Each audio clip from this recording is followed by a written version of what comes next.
park in my space. It's not illegal. Yes, it is. Right, I'm going to record this now. So basically, you're saying that you're not going to move your car because of what? Because you were parked in my space, and it's not right to park in front of my space. I couldn't get in my space. It's not, it's not right. Right, I've been here working on this. Because you were parked in my space, and it's not right to park in front of my space. I couldn't get in my space. It's not. So she says two different things here. She says, you're parked in my space, and then you're parked in front of my space. Either way, it's clear that what she's saying is that this work chap has parked either in or in front of her space. And she's trying to say that it's illegal to do that. Now, whilst it would be a technical civil wrong to be on someone else's property without permission, it sounds like these are just spaces outside of the front of the property and that he's in one of those because it's the only one that was available.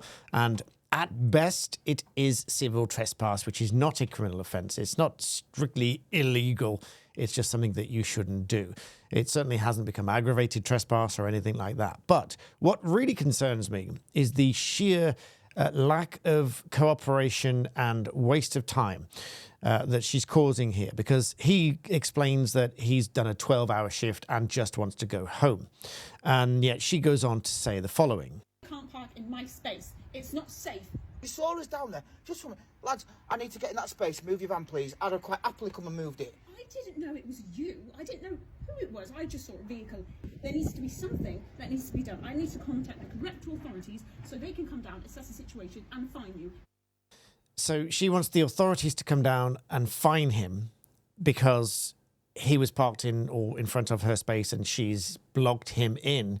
And she wants them to come down and fine him. Well, if anything, she deliberately blocking him in is far worse than him parking either in or in front of her space in the first place.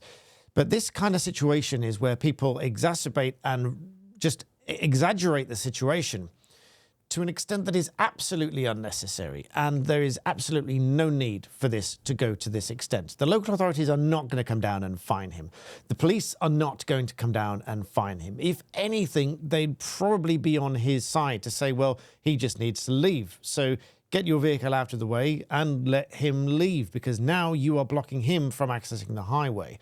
Him being in or in front of her space in the first place is not really anything to be that upset about. It's a simple misunderstanding. Now, as with many of these videos, I'm not sure if this is a skit or not. I know many of them are. I don't know. I've just found it and I'm commenting on it. But if that were a real situation, if this is a real situation, those are my thoughts. It's just utterly ridiculous for someone to get so upset and to insist that the local authority comes down to fine him. They're not going to do that. This is not the situation for that sort of thing. If you are in this situation and someone's parked in or in front of or blocked your space because it was the only one available and they need to do work there, just be sensible about it and be civil with each other. Move your vehicle, let them go, and it's all done. It's a non-event. This is certainly not something to be wasting the police time or local authority time with. So hopefully that makes sense to everybody. I know there'll be people with different opinions. You're entitled to those. Leave them in the comments. But as always, thank you for watching.